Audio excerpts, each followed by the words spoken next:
본 영상은 결말 내용을 포함하고 있지 않습니다.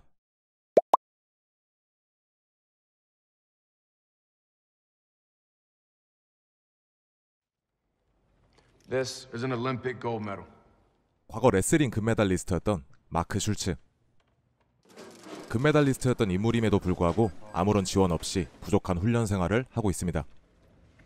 그런 마크는 다시 한번 금메달을 딸 수 있는 영광을 이뤄내기 위해 존경하는 형 데이브 슐츠의 코치를 받으며 88년에 열릴 서울올림픽에 만전을 기하고 있죠. 그렇게 올림픽만을 바라보며 하루하루 열심히 살고 있던 마크는 한 통의 전화를 받게 됩니다.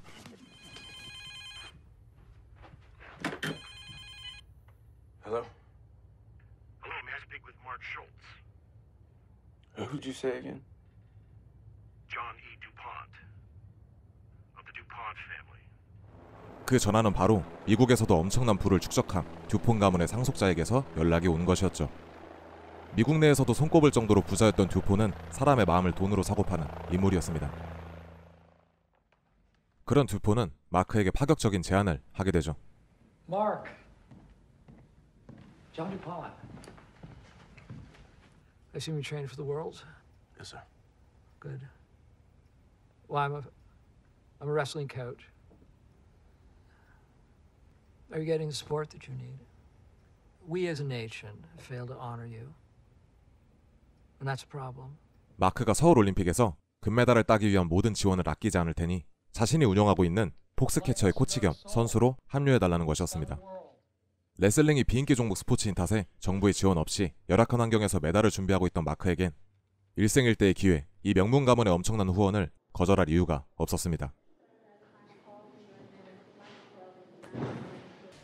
What's he get out of all this? Mr. DuPont? Yeah. America, winning. 듀폰이 엄청난 거금을 지원하며 미국의 위상을 올리자는 것은 명분일 뿐이었습니다. 속내는 달랐죠. 어려서부터 나약한 몸을 가지고 태어난 존은 강인함을 보여주는 레슬링으로 자신을 인정받으려고 했지만 명문 가문에서 레슬링은 천박한 스포츠라 생각하던 어머니는 아들 존을 한심하게 생각하며 인정하려 하지 않았습니다. 그래서 존은 자신의 존재를 높여줄 레슬링 금메달을 통해 자신을 입증해 보이려고 했던 것이었죠. A low sport. And I don't like to see you being low. 그렇게 친형 데이브의 그늘에서 벗어나 엄청난 지원을 받게 된 마크는 빠른 속도로 성장하게 됩니다. 최상위 시설에서 훈련하고 최고급 대우를 받은 마크는 존을 친한 친구이자 아버지처럼 따르며 엄청난 성과들을 만들어내고 있었죠. 하지만 시간이 지날수록 점점 듀폰의 실체가 드러나기 시작합니다.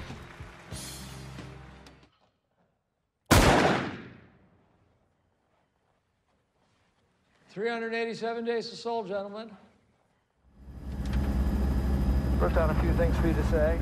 올림픽 금메달을 준비하고 있는 마크에게 마약을 권유하고 훈련 시간 때 마크를 불러 말동무를 시키는가 하면 이제는 자신을 미화시키는데 이용하기까지 합니다. I'm so proud to introduce my mentor. He has the ability to look at me and see where I am in life. Mark Schultz. Thank you, son. Hello, mother. 그렇게 기이한 행동들을 보이는 듀폰에 의해 마크와 팀원들은 날이 갈수록 피폐해진 삶을 살게 되고 급기야 거의 모든 대회에서 떨어지며 추락하는 모습만 보여지게 되는데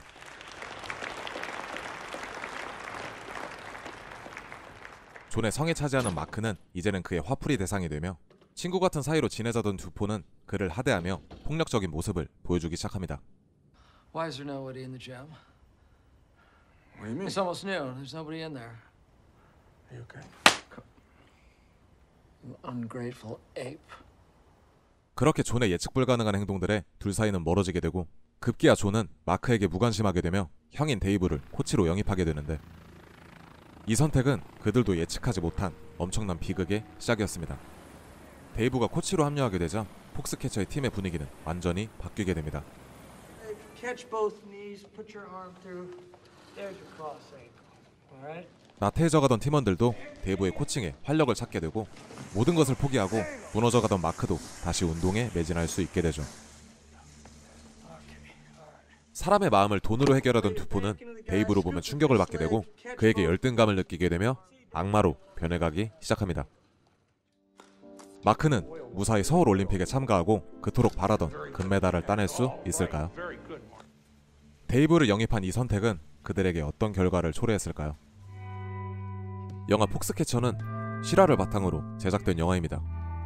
이 영화는 조용한 분위기로 영화를 이끌어 나가며 존의 애정결핍, 열등감 등의 연출로 긴장감을 고조시키죠.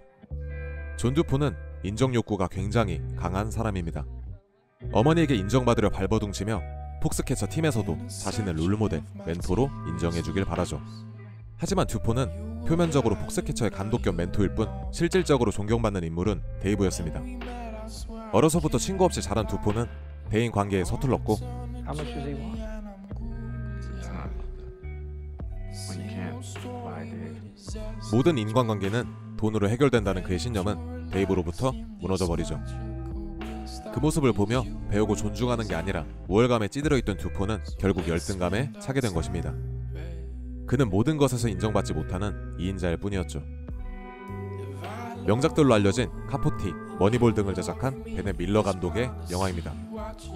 로튼 토마토에서도 좋은 평을 받은 영화이며 2014년 칸 영화제에서 감독상을 수상하기도 했죠. 폭스캐쳐 정말 괜찮습니다.